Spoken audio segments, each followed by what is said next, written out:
Hello everyone. तो जैसा कि हमने लास्ट एपिसोड में देखा था कि लिन फेंग कम्प्लीटली डीमन किंग की पावर्स को रिफाइन कर लेता है, जिससे उसकी स्ट्रेंथ काफ़ी इंक्रीज होती है। और जब वो बाहर आता है तो उसे हाओरेन की मॉम के बारे में पता चलता है, जिससे उसे मैंग की याद आती है और लगता है कि हाओरेन मैंग का ही बेटा होगा।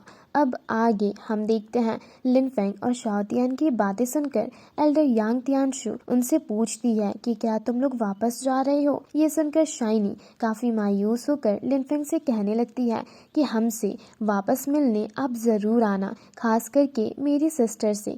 तो शाओ तियान कहने लगता है कि तुम जैसी खूबसूरत लड़कियों के होते हुए मेरे मास्टर यहाँ जरूर आएंगे। तो लिन फेंग उसे मारते हुए शाइनी से कहता है कि अगर मुझे मौका मिला तो मैं वापस ज़रूर आऊँगा। ये सुनकर शाइनी उसे किस करके कहती है, तो ठीक है, आप इसे याद रखना, ये हमारा प्रॉमिस रहेगा। तो लिन फेंग उन्हें ग्रीट करते हुए गुड बाय कहता है। तो एंसेस्टर यांग उससे पूछते हैं कि क्या वो डायरेक्टली यहाँ से चला जाएगा या फिर उसे और भी काम है। तो लिन फेंग उन्हें बताता है कि जाते वक्त उसे एक डिवाइन क्रिस्टल भी ढूंढना है, और इतना कहकर वो एक स्पिरिट वेपन को शो करता है, जिसे देख एंसेस्टर यांग हंसते हुए कहते हैं, अच्छा तो तुम्हें इसकी तलाश है। तो लिन फेंग उनसे पूछता है क्या आप इसे जानते हो। तो एंसेस्टर यांग उसे बताते हैं कि ये हमारी दुनिया का किंग लेवल का डिवाइन स्वॉर्ड है। ये सुनकर लिन फेंग हैरान होता है, पर तभी एंसेस्टर यांग अपनी पावर्स से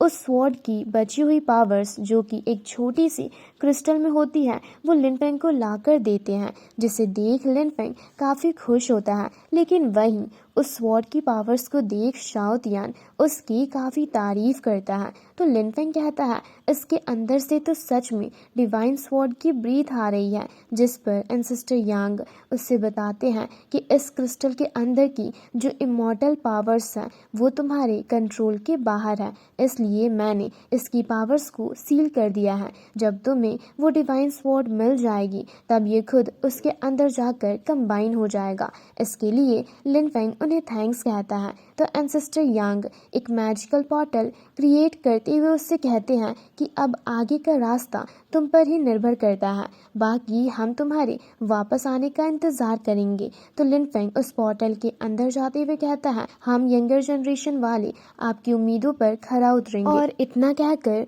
वो उस पोर्टल के अंदर चला जाता है। ये देख मिस यांग काफी मायूस लग रही होती है। तो एंसेस्टर यांग सबसे कहते हैं अब वक्त आ गया है यांग शिकी के ओरिजिनल फॉर्म को रिफाइन करने का। दरअसल ये यहाँ पर डीमन किंग की बात कर रहे होते हैं। अब इसी के साथ सीन शिफ्ट होकर डीमन किंग पर आता है, जिसे थंडर ट्रीटमेंट मिल रही होती है और गुफा में कैद करके रखा गया होता है। तभी वहाँ पर एंसेस्टर यांग आते हैं, जिसे देख डीमन किंग गुस्से से कहता है गद्दार कहीं के। अब उसके इतना कहते ही उससे एक जोर का झटका लगता है और एंसेस्टर यांग उससे कहते हैं तुमने हमें बहुत सालों तक परेशान किया है, अब वक्त आ गया है तुम्हें उसकी कीमत चुकाने का। और इतना कहने के बाद वो अपने डीमन रिफाइनिंग फर्नेस को बाहर निकालते हैं, जिसके अंदर डीमन टाइगर को देख डीमन किंग हैरान रह जाता है और कहता है तुमने उस लड़के को यहाँ पर इसलिए बुलाया था ना, ताकि तुम डीमन रिफाइनिंग फर्नेस को रिपेयर कर सको। ये सुनकर एंसेस्टर यांग डीमन रिफाइनिंग फर्नेस को एक्टिवेट करते हुए हाँ कहते हैं। अब तो demon refining furnace demon king को अपनी ओर खींचने लगता है। तो डीमन किंग गुस्से से कहता है अगर आज मैं मर भी गया तो भी क्या ही होगा, क्योंकि हमारे क्लान का कोई सुप्रीम डीमन अब भी इस दुनिया में एग्जिस्ट ज़रूर करता होगा, जो एक दिन मेरा बदला ज़रूर लेगा। तो एंसेस्टर यांग भी कहने लगते हैं कि वो दिन कभी नहीं आएगा, क्योंकि तुम्हारा क्लान पूरी तरह से ख़त्म हो चुका है। अब इसी के साथ सीन शिफ्ट होकर लिन फेंग पर आता है, जहां डीमन लैंड से बाहर आते ही शाओ तियान काफ़ी खुश होकर कहता है अब तो मैं टोंग तियान रिलम में पहुंच गया हूँ। क्लान वापस जाते ही सबको ये बात पता चलेगी तो ब्लू बर्ड्स तक खुद मेरे पास आएगी। तभी वहाँ पर पहले जैसा ही डिवाइन थंडर ट्रिब्यूशन अपीयर होता है, जिसकी आवाज़ें सुनकर शाओ तियान डर कर लिन फेंग के पीछे जाकर छुप जाता है और कहता है ये हेवनली पनिशमेंट तो लास्ट टाइम से ज्यादा खतरनाक है। ये सुनकर लिन फेंग शाओ तियान को अपने स्पिरिचुअल सी के अंदर भेज देता है और जैसे ही उस पर थंडर अटैक होता है वो अपने गोल्डन बेल शील्ड को एक्टिवेट करता है, लेकिन उस थंडर अटैक से उसका शील्ड डिस्ट्रॉय हो जाता है और वो हैरान होकर पीछे की ओर जाकर कहता है ये तो एंशियंट वर्ल्ड में एंटर करने से भी ज्यादा स्ट्रॉन्ग है। तो सीनियर लॉन्ग बाहर आकर उससे बताते हैं कि तुम एंशियंट वर्ल्ड से काफी सारे ट्रेजर्स लेकर आए हो, इसलिए ये हेवनली पनिशमेंट अपीयर हुई है, इसलिए तुम डार्क क्लोन्स का इस्तेमाल ना करके लाइटली इसे हैंडल करो, नहीं तो तुम्हारी हेवनली पनिशमेंट और भी ज्यादा इंक्रीज हो जाएगी। और इतना कहने के बाद वो वापस से सोने चले जाते हैं ताकि उन्हें हेवनली पनिशमेंट ना मिले। अब उनकी बातें सुनकर लिन फेंग देखता है तो उससे हेवन स्पिरिट दिखता है, इसलिए वो अपने स्वॉर्ड स्पिरिट्स को समन करते हुए कहता है लगता है मेरे पास जितने भी ट्रेजर्स थे उन सब के बारे में इन्हें पता चल गया है। लेकिन वो हेवन स्पिरिट उसकी बातें सुन लेता है और कहता है तो बताओ तुम कब पनिश होना चाहोगे। और इतना कहते ही वो लिन फेंग पर काफी पावरफुल अटैक कर देता है।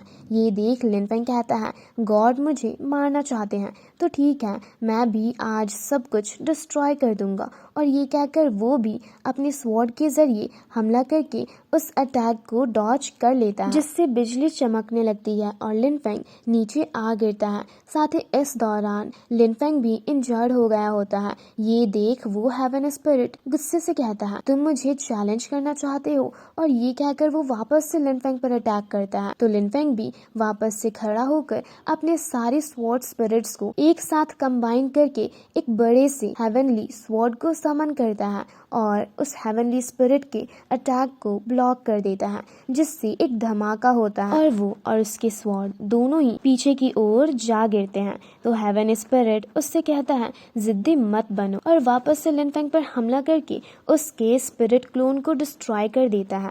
ये देख लिन फेंग गुस्से से डार्क क्लोन को समन करता है, जिसे देख हेवन स्पिरिट को गुस्सा आ जाता है और वो अपनी पावर्स को इंक्रीज कर देता है, जिससे लिन फेंग का डार्क क्लोन मारा जाता है और लिन फेंग खुद भी घायल होकर दूर जा गिरता है। इस बार वो हद से ज्यादा घायल होता है, जिसके कारण वो बेहोश हो गया होता है। ये देख हेवन स्पिरिट वापस से उस पर अटैक करता है, लेकिन तभी लिन फेंग की बॉडी से उसके निर्वाणा फायर फिनिक्स बाहर आकर हेवनली स्पिरिट के अटैक को डिस्ट्रॉय करते हुए उसकी ओर जाते हुए कहता है आखिर मेरे डिसेंडेंट को स्मॉल वर्ल्ड वाले बुली कैसे कर सकते हैं। वहीं दूसरी ओर से सीनियर लॉन्ग एक मैजिकल सर्कल के जरिए सब कुछ देख रहे होते हैं और चौंक कर कहते हैं गॉड किंग लेवल की ब्लड लाइन की ट्रू स्पिरिट।